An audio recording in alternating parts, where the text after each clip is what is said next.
নির্জন পাহাড়ের মধ্যে এসে মুসা নবীর একটা হাদিস মনে পড়ে গেল। মুসা নবী আল্লাহর দরবারে বাহানা ধরল, আল্লাহ আমি আপনার নূরের তাজাল্লি দেখব। তখন আল্লাহ বলে, এ মুসা কালিমুল্লাহ, তুমি আমার তাজাল্লি সহ করতে পারবে না, তুমি আমার নূরের তাজাল্লি দেখতে পারবে না।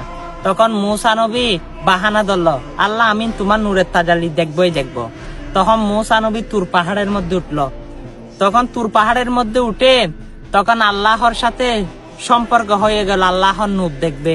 আল্লাহ বলে, মুসা তুমি যখন আমার নূর দেখবে তাহলে 30-40 কিলোমিটার দূরে যতগুলো পশু পাখি বিচ্ছু যত কিছু প্রাণী রয়েছে সবগুলো সরিয়ে দাও, ফেরেশতাকে অর্ডার দিল। তখন সবগুলো ফেরেশতা দিয়ে নিয়ন্ত্রণ করে সবগুলো সরিয়ে দিল। তখন আল্লাহর নূরের তাজাল্লি দেখাবে, মুসা নবী তুর পাহাড়ের উপর নূরের তাজাল্লি দেখবে।